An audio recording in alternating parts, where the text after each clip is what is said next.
এ নবীর উম্মতের দল, দিনের পর দিন অত্যাচার সইছে কিন্তু ইসলাম থেকে বের হয়ে যায় না। নবীর উম্মতের দল, কেমন ঈমান ছিল সাহাবায়ে কেরামদের, আপনার আমার কেমন ঈমান? ওই ঈমান এমন একটা ঈমান আপনার আমার, যে ঈমান নিয়ে আল্লাহর সামনে আমরা দাঁড়াইতে পারবো না। অত্যাচার সয়েছে পয়গম্বর, অত্যাচার সয়েছে সাহাবায়ে কেরাম। এ নবীর উম্মতের দল, তোমরা একজন সাহাবীর ঘটনা শোনো। এ নবীর উম্মতের দল, খাব্বাব বিন আরাত এমন একজন সাহাবী ছিলেন। ওই খাব্বাবের কথা কে না জানে? খাব্বাব কেমন একজন সাহাবী ছিলেন। খাব্বাব রাদিয়াল্লাহু তাআলা আনহু ইসলাম গ্রহণ করার ফলে তার উপরেও অত্যাচার নেমে আসে। নবীর উম্মতের দল, কেমন অত্যাচার খাব্বাবের উপরে নেমে আসলো। খাব্বাব রাদিয়াল্লাহু তাআলা যখনই ইসলাম ধর্ম গ্রহণ করলেন, যখনই তার মালিক আনমার জানতে পারলেন খাব্বাব ইসলামের ছায়াতলে এসে পড়েছে, ওই খাব্বাবকে নিয়ে কি করলো জানো? প্রখর রোদের মধ্যে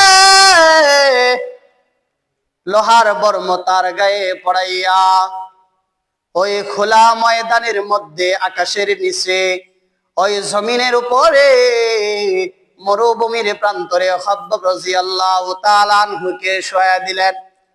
এ নবীর উম্মতের দল, আসমানের সূর্যের তাপ, নিচে জমিনের বালিকণার গরমের তাপ, গায়ে লোহার বর্মের গরমের তাপ, তিন দিক থেকে খাব্বাবের উপর তাপ।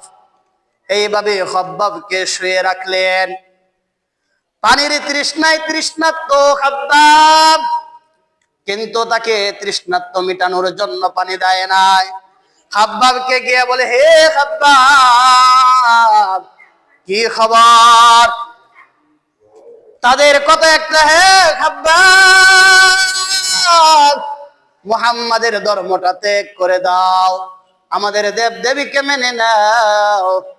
যদি মুহাম্মাদের ধর্মটা ত্যাগ করে আমাদের লাত উজ্জাকে মেনে নাও, হে খাব্বাব, তাহলে তোমাকে রেহাই দেওয়া হবে। খাব্বাব কেমন ছিল জানো? সব কিছু ছেড়ে দিতে রাজি আছে, দুনিয়া ছেড়ে দিবে, কিন্তু আল্লাহ তাআলার দ্বীন ধর্মকে ছেড়ে দিবে না। খাব্বাব কেমন ছিল জানো? দুনিয়ার সমস্ত ধন সম্পদ যদি খাব্বাবকে দিয়ে দেওয়া হয়, তারপরেও খাব্বাব দুনিয়ার ধন সম্পদ ত্যাগ করবে, কিন্তু মুহাম্মাদের দ্বীন ধর্ম ত্যাগ করবে না। ওই খাব্বাবকে যখন শাস্তি দেওয়া হলো, দেখলেন খাব্বাবকে শাস্তি দিতে গিয়ে তারা ক্লান্ত হয়ে গেল, কিন্তু খাব্বাবকে সরাইতে পারে না। কেমন ঈমান ছিল খাব্বাবের! আর ওই খাব্বাবের ঈমানের সঙ্গে আপনার আমার ঈমানকে একটু দেখো রে মুমিন। ঈমানদারের দল, শোনো, ওই খাব্বাবের কেমন ঈমান ছিল। খাব্বাবকে শাস্তি দেয় আকাশের তাপ, সূর্যের তাপ, নিচে মরুভূমির ওই প্রখর রোদের তাপ, বালি গরম হয়ে গেল, গরমের তাপ, উপরেও গরম, নিচেও গরম, লোহা বর্ম যেটা পরাইছে সেটাও গরমে গরম। এই গরম দেওয়ার পরে খাব্বাবকে গিয়ে বলে, হে খাব্বাব, তুমি যদি মুহাম্মাদের দ্বীন ধর্ম ছেড়ে দাও, তাহলে তোমাকে শাস্তি থেকে রেহাই দেওয়া হবে। খাব্বাবের ঈমান কেমন ছিল? খাব্বাব রাদিয়াল্লাহু তাআলা আনহুর ঈমান, এ মুমিন একটু সরে ভাই। ওই খাব্বাব দুনিয়া ছেড়ে দিবে, সমস্ত কিছু ছেড়ে দিবে। এ মুশরিকদের দল, তোদের যা ইচ্ছা তাই করতে পারিস, যেমন খুশি শাস্তি দে, কিন্তু আমি মুহাম্মাদের ধর্ম যেটা নিয়ে নিয়েছি, আমি ওই শান্তির ধর্ম ইসলামের ছায়া তলে একবার যেহেতু এসে পড়েছি, আমি ওই ইসলাম থেকে বের হব না। তোদের যা খুশি শাস্তি দে, কিন্তু আমি খাব্বাব ইসলাম থেকে বের হব না। খাব্বাব রাদিয়াল্লাহু তাআলা আনহু, তাকে কত শাস্তি দেওয়া হলো। লোহা যখন গরমের মধ্যে থাকে তাহলে তার গরমে কেমন হয়ে যায়, তাও আর একটা লোহার পোশাক পরায় তার গায়ে দেওয়া হয়েছে। গরমের তাপে বালু কেমন হয়, যদি পুরা জমিনটাই বালু হয়, তারপরে আবার খোলা ময়দানের মধ্যে আকাশের সূর্যের তাপ, তাহলে কেমন হবে? ওই শরীরের জামা খুলে খাব্বাব রাদিয়াল্লাহু তাআলা আনহুকে গায়ের জামা খুলে সূর্যের মধ্যে শুয়ে রাখছে, শরীরে আবার লৌহ বর্ম, নিচে আবার বালু। এক সূর্যের গরম, দুই নিচের জমিনের বালির গরম, তিন যেটা পড়িয়েছেন সেটাও গরম। গিয়ে বলতে, হে খাব্বাব, তুমি যদি মুহাম্মাদের দিন ধর্ম ত্যাগ করো, যদি ত্যাগ করে দাও, তাহলে তোমাকে এই শাস্তি থেকে রেহাই দেওয়া হবে, অন্যথায় দেওয়া হবে না। খাব্বাব রাদিয়াল্লাহু তাআলা আনহু এত অত্যাচার সর পরেও কি করলেন? দিন ছেড়ে দিয়েছে, দিন ছেড়ে দিয়েছে। এটা যদি আপনার আমার ক্ষেত্রে হতো, তাহলে আপনার আমি কি করতাম? নবীর উম্মতের দল এক এক করে যখন খাব্বাবের উপর অত্যাচার নেমে আসলো, কিন্তু খাব্বাবে অত্যাচার থেকে মুখ বুঝে অত্যাচার সয়েছে, কিন্তু মুহাম্মাদের দিন ধর্ম ত্যাগ করে নাই।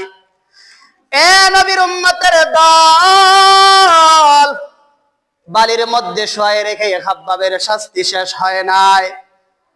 এ নবীর আশিক, একটু তাকায় দেখো খাব্বাবকে কেমন শাস্তি দেওয়া হয়। ওই লোহা আগুনের মধ্যে পুড়াইয়া নিচে গরম উত্তপ্ত ওই লোহা নিচে রেখে খাব্বাবকে ওই লোহার উপর শোয়া দিলেন।